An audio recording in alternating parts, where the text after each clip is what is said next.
Just months before she stabbed her boyfriend, OnlyFans model Courtney Clenny called him a string of racial slurs.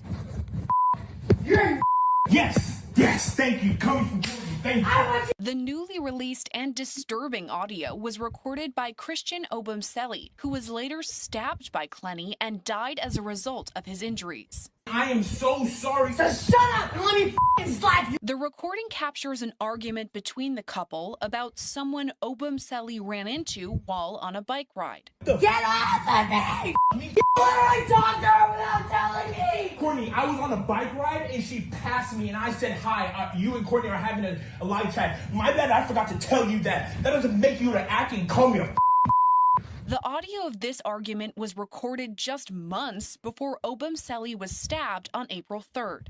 Baby, I'm so sorry. Baby. In Clenny's 911 call, Obumseli can be heard saying he can't feel his arm and believes he's going to die. I'm gonna die, I can't feel my arm. 3101. I can't feel my arm. So, yeah, you know, this is who we're dealing with out here.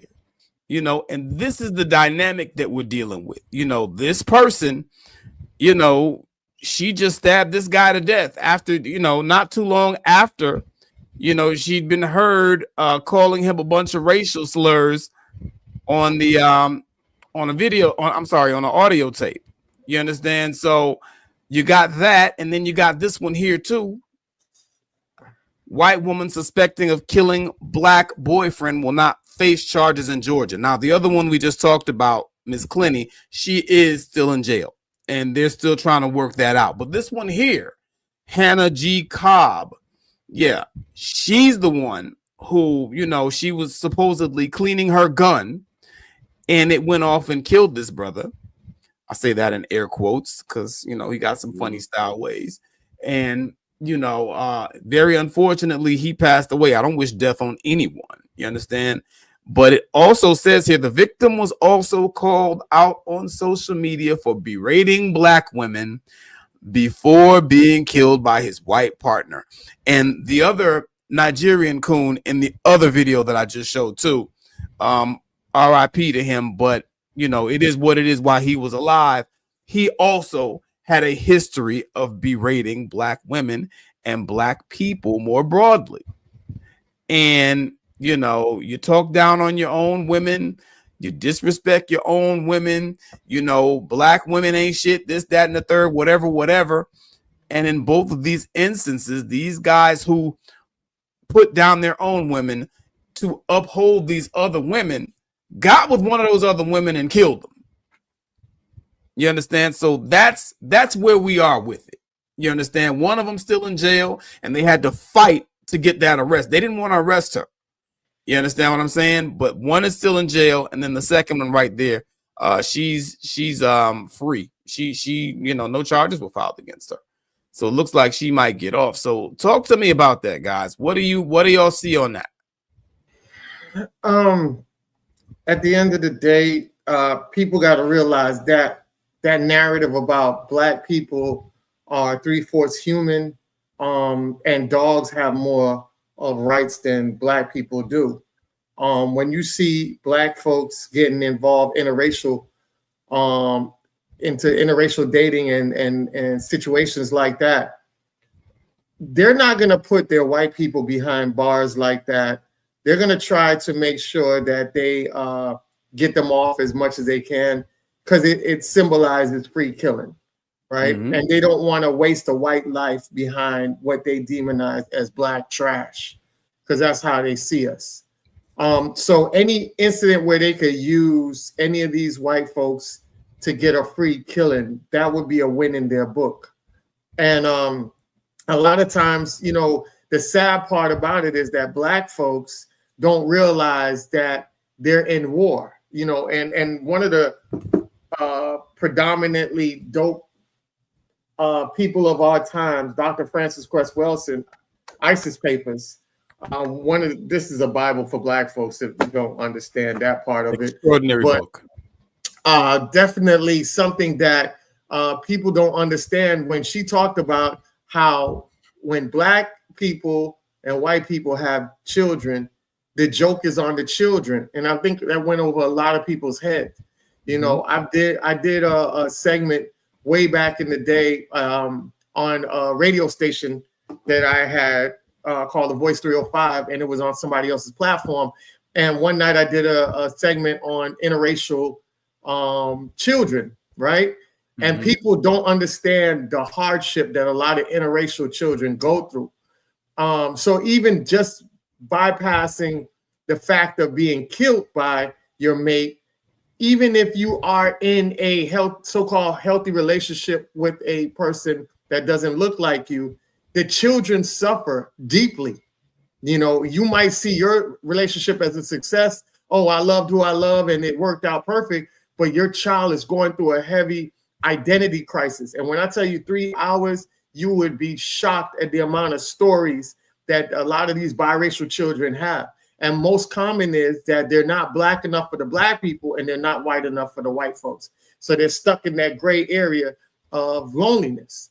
And a lot of times they have to improvise and go above what they normally are to try to fit in. And psychologically, that holds a lot of weight on them. So even in that aspect, people don't talk about it. But when you see things like this, these are free killings that people get away with. And you got to understand, you're in war. You're at active war with these people. So anytime they could get a loophole or anywhere they could get off of letting this person killing the black person for free, they'll do it. And always remember, and I'll land my plane with this. Remember, a lot of you guys be trying to get your way out of the court system by not doing jury duty. These people are 83% on the jury. So if 83% is a high percentage of people that don't look like us, guess what? They have a code of conduct we don't. And when they'll fight with themselves. You can have white men and feminism with white women, and they'll go battling all day on the internet. But when it comes down to us black folks, they know how to get on code. And they know how to get on code in those courtrooms, and they know how to present back a non-guilty and letting somebody ride free for killing them. And I land my plane on that. All facts, very well said. Yes, when it come time, get your ass in court. Don't be trying to skip jury duty. I love that. I love that you said that. Bobby Drake, what's up? Talk to us, man. What you got? Absolutely. I love that part that you said just now, Ant, because that's a very big deal. A lot of times we like to treat jury duty when we get summoned as some sort of big old pain in the ass. Like, oh gosh, how do I get out of this? But the reality is, unfortunately, we will sit back and we will throw our duty away. And we don't understand, as they all been saying, that we are behind enemy lines. And so we'll see. And the thing is, when we get these cases, most of the time, we don't know what case is going to be put in front of us. Even when we have the defendant there, the attorneys, whatever, we might not even necessarily recognize what trial we're dealing with, because we're assuming that if it's something big, high profile of interest to us, it's going to be in the news. But you have to understand how things work with us. When it comes to certain cases, they like to try to keep as tight a lid on things as possible to not let it go up, because they understand the power of pressure from the public and how it's going to obscure the misdeeds that they're doing in the background. So when you are called for jury duty, especially if you see that the defendant looks like you, it is of the utmost importance that you not try to find ways to get out of it or to dismiss or say crazy wild things to get set off the bench. Because if this is indeed a case where a brother or sister is getting railroaded, you being on that jury could make the difference between life and death. Yes. Think about these cases we've seen where these race soldiers have been exonerated and have gotten off. Imagine if you had the chance to be on the jury and you could have made the difference. Because remember, when it comes to the jury's decision, the decision has to be unanimous. Yeah. So there's 12 people on the jury, 11 people are saying, hang him from the gallows, railroad him. You have the power to be the one person to say, no, it's not going down like that. Let's review the facts of the case again. Let's look at this again and see what we can see. You had the ability to be an advocate for that person. Yes. Yes. So we have to take that opportunity very, very seriously. And I had the chance once, and I legitimately had to bow because I actually had to travel for a family funeral the day before. But it hurt my heart to do it because I saw him as a brother. I didn't know what the situation was. Yeah. But I wish I could have been there for him. And I often wonder what the outcome of that case was. I tried to look for it the next day. I couldn't find his name anywhere. But if he was innocent, I hope that he was exonerated. I hope that he did get a fair chance in the criminal justice system. But as far as this goes, man, I like to rely on the wisdom of our elders, the people that have paved the way for us, man. And every time I see one of these situations, I just can't help but automatically be catapulted to the wisdom of our dearly departed elder, Neely Fuller Jr. And he says that all of these interracial non-Black parents, especially when it's with white people, other people as well too, but especially when it's with the white folk, all of them can be classified under the 3 T's. And the 3 T's are tacky, trashy, and terroristic. Right. Trashy is as good as it's gonna get. That's not even the glass ceiling. That's the stratosphere. That's when they say shoot for the moon and you miss your land among stars. That's the stars. That's as high as it's gonna go. Trashy. And terroristic, as we've seen in these cases, is as far as it goes. And I don't know if you included any in these stories because, unfortunately, when it comes to this gender war epidemic, you tend to try and show these things, and typically you have people on the other side of the gender fence going, well, see, well, Dad's right. That's what them Black men's doing. You got to pay to play in the snow. If you go in the snow to play, you going to okay, you got that going on. But I don't know if people have been paying attention this summer, but apparently it's been a hot boy summer for the pale folk, too. They've been bodying a lot of sisters. And in some egregious ways. They just had one dude the other day. They literally found, I think it was half this woman's torso somewhere else. And they arrested the dude because her friend called and said, well, I know that she was going over to so-and-so's house. Thank God that she gamed her up. So they were able to bust him. But from what I heard, they found other things in the dude's basement that indicates, or at least the idea that there might be some other missing people, might be some other Black women as well that have been preyed on. He might be a serial killer. But they're still trying to only focus on just the one victim. They're not, from what I hear, they're not digging any deeper, trying to see if there are more victims out there. So again, you have to understand that when you're going with these folks, you're really on your own. You don't have any community backing, and they're not going to do anything to go ahead and have you back like that. And we understand that as well, too, because when you look at what happens in these cases where life isn't lost, every time things go sour, what happens? Do they go to other white people and say, oh, my white friends, you have to do this. This is terrible. This white woman, this white man, they've hurt me. No, they always do what? They come back to Black folk. Right.